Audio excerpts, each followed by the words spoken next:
In this video, we're going to discuss the financial claims of lenders, that's providers of debt financing to a company, and shareholders who, of course, provide equity funding. So to a large extent, it's a video that contrasts debt versus equity financing from the point of view of providers of these two types of funding, and the general framework which your curriculum uses to assess this or discuss this is that the assets which a company has, of course, assets funded via debt and equity funding on the, let's say, right-hand side of the balance sheet, assets are used to generate income by the company, and that income in turn is used to pay. Now, obviously used to pay to cover expenses of the company, but ultimately, once you deduct all the expenses and you've only got net income left, in the first order of priority, you pay interest expenses first, and anything that is a remainder after those interest expenses have been covered, the remainder may be distributed among the shareholders, or indeed left to be reinvested in the business in which it anyway makes equity grow under a line called retained earnings, as you may know from your studies of the balance sheet. Now, debt holders, so the lenders in this mix, the debt holders provide the company with capital, with funding, which has a finite maturity. So it's not forever, it's finite, it needs to be repaid. So capital with a finite maturity. Now, of course, a lot of this is very basic for many of you, so there's nothing here that you'll have to sort of memorize and learn again. It's one of those readings where you just need to watch this once or read it once, and that's enough. Now, the company, obviously, who takes this capital, so the borrower of that funding, the borrower is in return promised to pay interest, to make interest payments. And of course, they also promise to repay the principal, the capital, plus repayment of principal, and they should do it on specified dates of principal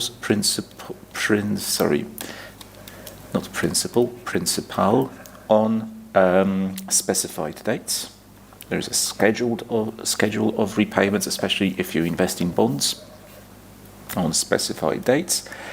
And of course, the debt holders have very different rights to shareholders. They have absolutely no decision-making power in the business, have no decision-making power over what goes on in the company. So how do they protect their interests if they've got no decision-making power over what the business does?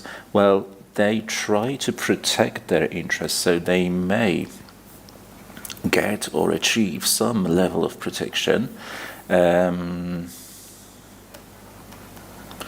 against various unfavorable decisions that may be taken by the shareholders, because we will be talking about the conflict of interest and the fact that the interest of debt holders sometimes are very contrary to what shareholders would like to do. So they may get protection against unfavorable for them, of course, decisions being taken,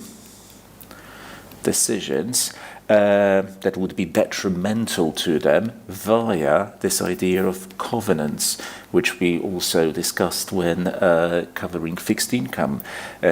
Covenants which prohibit the company from doing certain things or force it to do other things, negative covenants or positive covenants, but also they have often they have a claim, right? Claims on assets in case the company fails to pay up on those specified dates, in case of non-payment, which we also refer to technically as something called a default. Of course, interest payments rank before any payments to shareholders. Let me write this here. That should be quite obvious. Interest payments rank higher or have priority, right? Should be paid before payments to shareholders.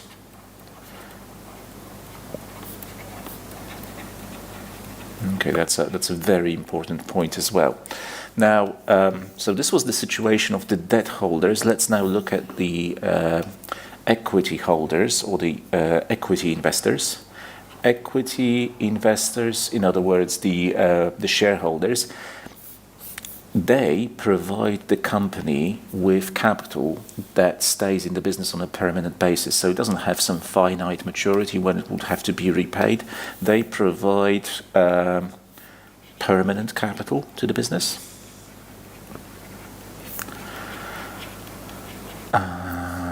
Right, that's the first point, and there is nothing that forces an issuer of shares, so a company, issuers of shares, to commit to any future repayment of that capital via stock repurchases, or indeed there is no commitment to pay future dividends. Dividends are a distribution of a company's profits, and issuers cannot commit to this upfront. So issuers of equity do not have to, like I said, commit to any future dividends,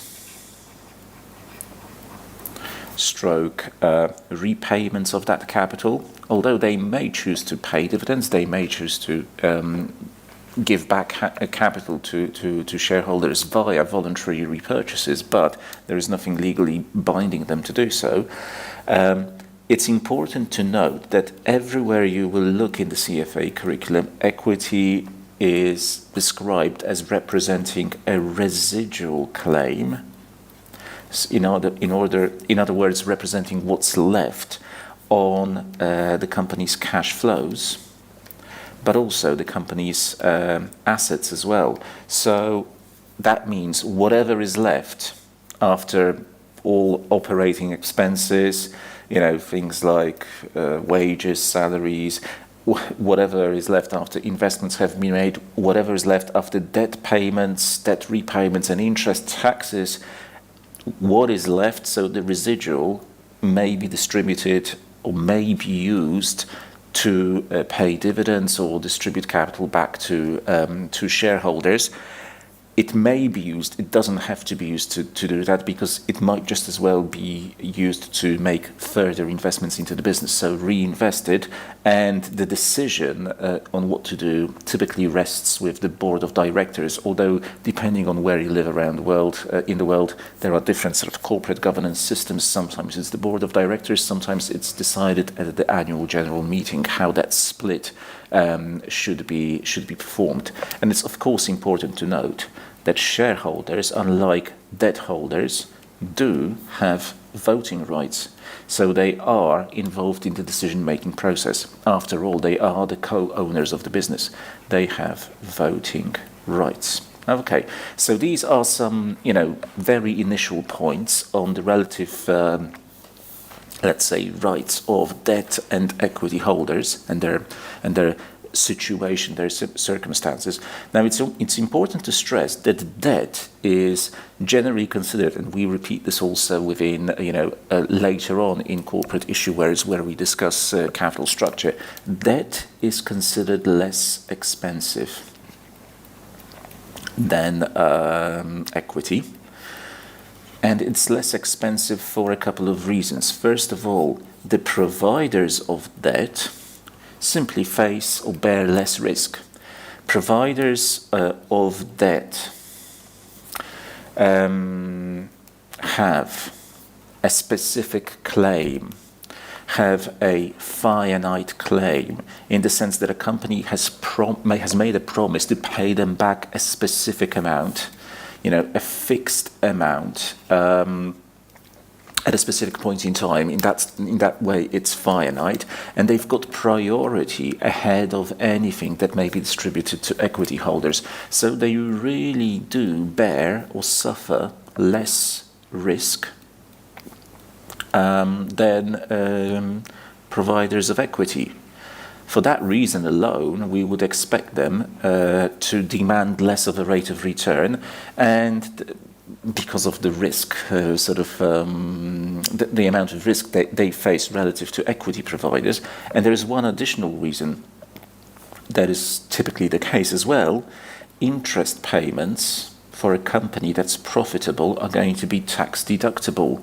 So they are, at least typically in most jurisdictions around the world, a tax-deductible expense. However, in order to really utilize this benefit, you must, in the first case, be a profitable company, so somebody who would otherwise be paying tax. By paying interest, you reduce your tax burden. The same cannot be said for dividends. Dividends are never a tax-deductible expense, making them accordingly more expensive from the perspective of the company. Dividends are not tax deductible as such. They're not even considered an expense. Okay, right. Now,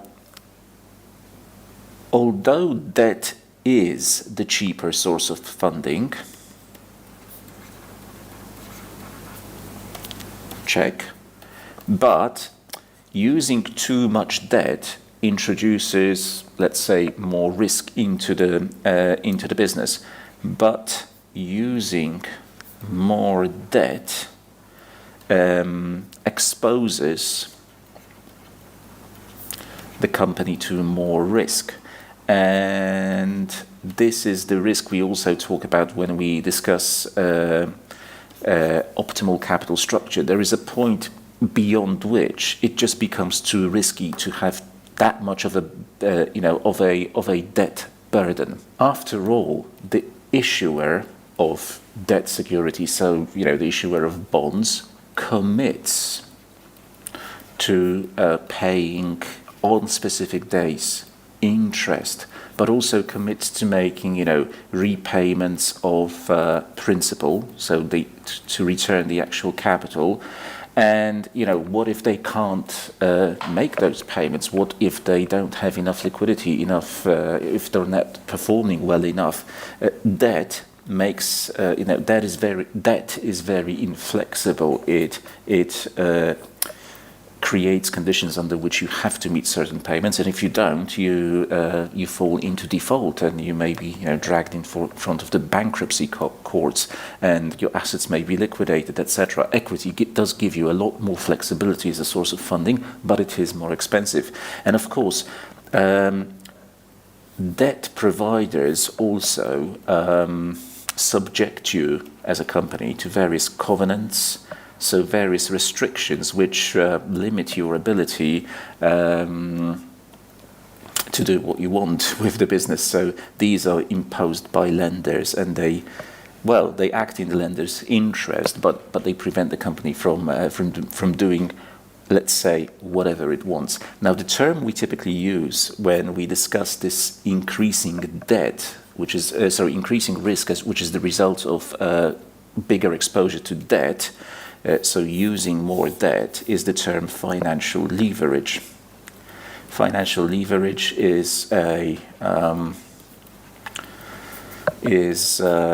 phrase or the term which signifies increasing a company's increasing reliance on debt funding, which on the one hand is cheaper, but it does introduce more risk. So if financial leverage becomes higher, the reliance on debt grows, there is a, let's say, greater likelihood or increasing likelihood of not being able, or the company not being able to make those promised payments. Those payments which we listed over there in blue on the right-hand side, promised payments in the form of specific amounts of interest to be paid, specific amounts of principal or capital to be repaid, and that obviously may result in the company's bankruptcy, liquidation, in which case the assets will be distributed among the debt holders, and anything that's left will go to the shareholders, if there is anything left, right? Now, it should be stated that financial leverage is often praised as being good, but it's only good if a company is performing well, right? Because it does, at least for shareholders, increase return on equity. Now let me show you a little sort of example here. Let's draw a simple balance sheet. So on the one hand, I'm going to draw a company's assets, and on the other hand, on the right hand side, I'm going to show some amount of equity and some amount of debt, which with which the company will be financed. Let's say the proportions are 40 of equity and 60 of debt, which allows the company to have overall assets of 100, obviously financed via these sources of funding. Equity comes from the shareholders, and we don't promise shareholders anything specific, like any specific rate of return, although they do expect to have some rate of return on the equity they pumped into the business. Debt, on the other hand, comes at a specific cost of funding. Let's say this is borrowed from the market at 5% per annum per year. So let's say we now are able to put these assets to, let's say, good use, and the assets allow us to generate income of, let's say, plus 10%. Brilliant. I mean, from the point of view of now computing the company's profit and loss and net income, we would say, right, the return on assets has been plus, this was 10, so 10% of 100 is a plus 10, let's say, revenue. Let's assume we've already deducted operating expenses, and because the money that was partially used to fund those assets was borrowed at 5% per annum. Well, 5% of 60 means you have to cover 3 to go to the providers of debt as an interest expense, and whatever is left, the plus 7, can go to the providers of equity funding, and the equity providers will be absolutely overjoyed because from their perspective, this represents a pretty good rate of return. They receive 7 on the back of an investment of 40, and if you take, let's do this on my calculator. I'm not necessarily going to share it with you because it's a very easy computation, right? 7 divided by 40, that would give 17.5% return on equity. Brilliant. That return has been levered, it's been augmented by the use of debt funding, which proved to be cheaper than what we were able to do with that borrowed money. We invested it in assets that generated an overall rate of 10%. Brilliant. But you can easily imagine what would happen if this doesn't perform so well, right? What if these assets only, let's say, perform at instead of plus 10%, well, let's actually imagine something more drastic. What if we have a slump and they generate minus 10? In which case, that minus 10% of 100 is, well, it's indeed minus 10 of net loss. And we still need to cover the interest expense because the providers of debt funding shouldn't participate in the business risk of what use we put the assets to. So they should get their promised 5%, whatever happens to the business performance. And overall, we lose 13, and that's 13 that hits the providers of equity. So on the one hand, the providers of equity can gain quite a lot and can generate an augmented rate of return, a positive one, even though the assets were only doing 10% up. The providers of equity felt that their value grows at 17.5. But here, the providers of equity, in terms of having a return on equity, feel hit by the entire 13, and divided by how much they put in, that's going to be quite a spectacular loss. 13 divided by 40, obviously negative 13 means they're losing 32.5. Unfortunately, leverage is not symmetrical, so in times of trouble, it hits you much more than it does in good times. And this is the huge risk, right? When it goes badly, equity providers suffer as a result of the company being excessively leveraged. And when you get further on to discussions of capital structure, you'll see how this cost of financial distress also causes equity holders to require a higher rate of return given the additional risk that they take in a company that is more leveraged. Okay. It's important to stress that although taking on more debt, so making the company more leveraged, does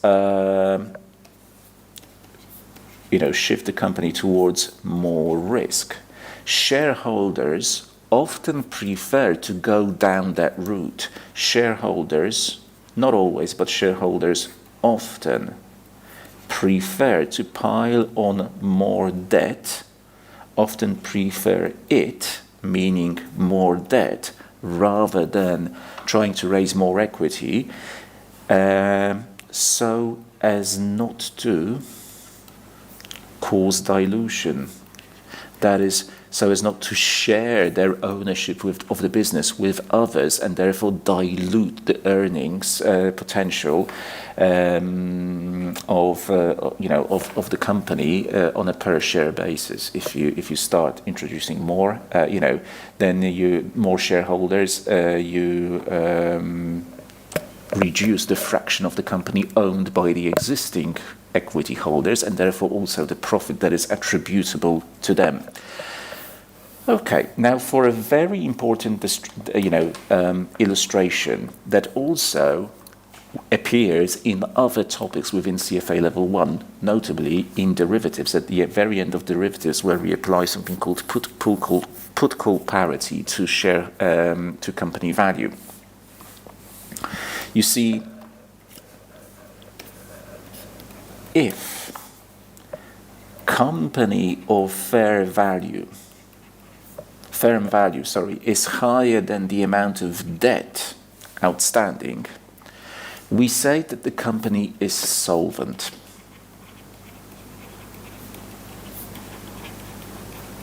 Okay, and it's in this case that the difference between company value and the value of the debt, the residual that is, accrues to the shareholders. Difference,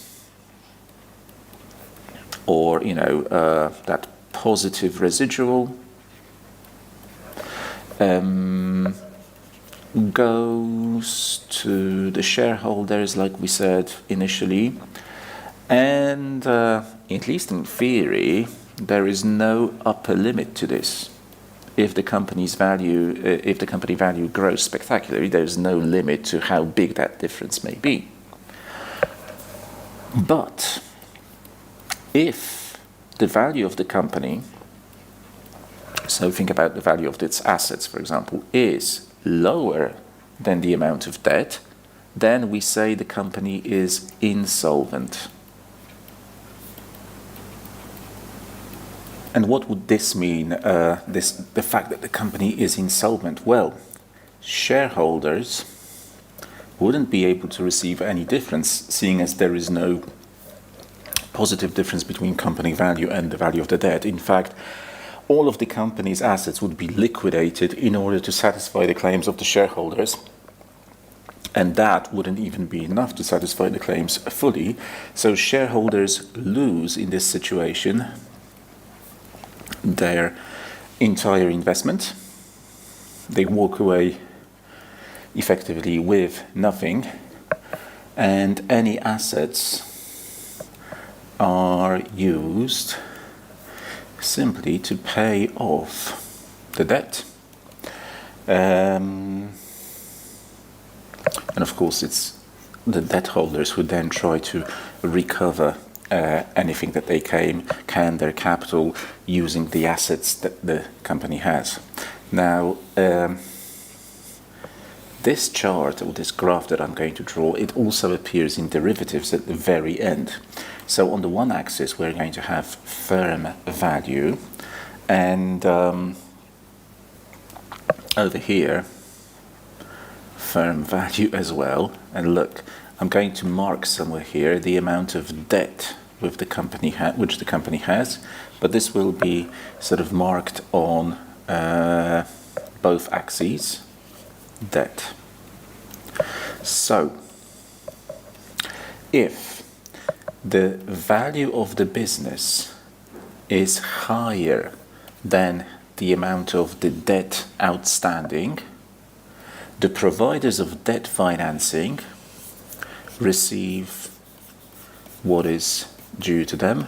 And look, I'm going to draw a diagonal line going up here. This is effectively sort of company value. So if company value is higher than the amount of debt, this is the payoff to debt holders. Debt holders receive this much. There is an upper limit to how much they can receive. Although if the value of the company is lower than the amount of debt, the debt holders receive only this much. So this line, so to speak, is the payoff to the debt holders. What about the shareholders? Well, they only get something if the company is worth more than the value of the debt. And this is the payoff to the shareholders. Shareholders payoff. As you can see, this can go on forever. This turned out to be an 8. I wanted to draw the infinity sign. There is no cap on this. And of course, we've got the two situations here where the value of the firm is lower than D, or the value of the firm, the company, is higher than the value of the debt. Either shareholders get something or they get nothing. So it's important to stress that from the shareholders' point of view, the payoff as a minimum is, the minimum is 0, the maximum is uncapped, it's positive infinity. And of course, shareholders want to do everything to maximize shareholder value. Debt holders, on the other hand, can also walk away with nothing. If it turns out that the assets of the business are worthless, then they get nothing, but their maximum payoff is capped at the amount D. Debt holders do not want to maximize firm value because trying to maximize fair value does nothing, let's say, positive anymore for the debt holders. Once company value is enough to satisfy their claims, pay the debt off, there is no point from their perspective to take, for example, excessive risks to maximize company value. They just want to, let's say, increase to the extent possible the likelihood that they will be repaid. So we have in corporate finance these very natural conflicts of interest on the lender shareholder axis, so to speak. Lender shareholder conflicts of interest, which are quite well depicted by that in that chart. So let's state these. Shareholders have unlimited upside potential.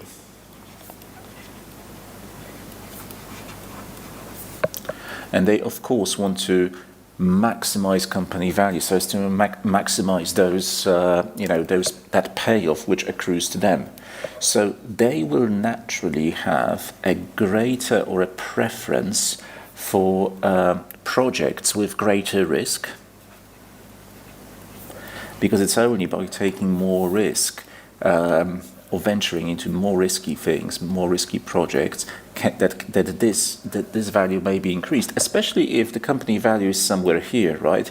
So there is very little accruing to them anyway, minus the debt. Why not take a gamble and try to push things that way? Yeah, of course, it may also push things the other way, but what do they stand to lose? The amount of value accruing to them is very small anyway. However, that would be very detrimental to the debt holders, who, as long as company value is somewhere here above the debt line, still get their 100% payoff. So they have a preference for greater risk and also leverage. Because leverage allows them to increase potentially payoffs and increase company value with lower involvement of equity. Shareholders want dividends, but the more dividends get paid to them, the less equity the company has, because dividends are paid out of profits, and the choice is either pay a dividend or keep the money in the company and therefore increase retained earnings, thereby increasing the equity section of the balance sheet. Now, if you keep paying dividends, you effectively limit the amount of equity growth, and indirectly you increase leverage this way. So shareholders, let's say, very often want dividends, so they want to take cash out of the business, but this reduces the amount of equity which would otherwise grow as a result of profits being retained, and this further increases the amount of leverage, meaning the proportions leverage of debt versus equity, or the reliance on debt in proportion to the reliance on equity. On the other hand, bondholders or debt holders, they could also be banks, right, want to primarily receive their interest and principal payments. That's what they care about, not necessarily company value growth. They don't care about that company value growth because they do not share in any way in the upside potential.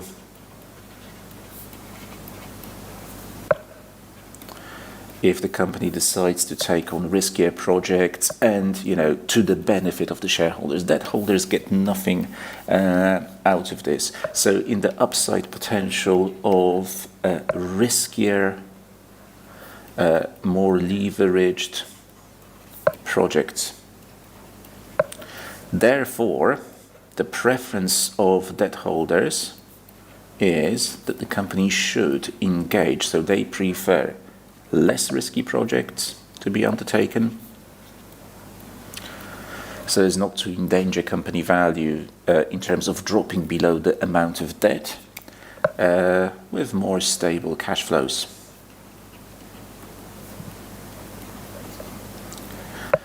As we said before, the holders of debt or the providers of debt do not have voting rights.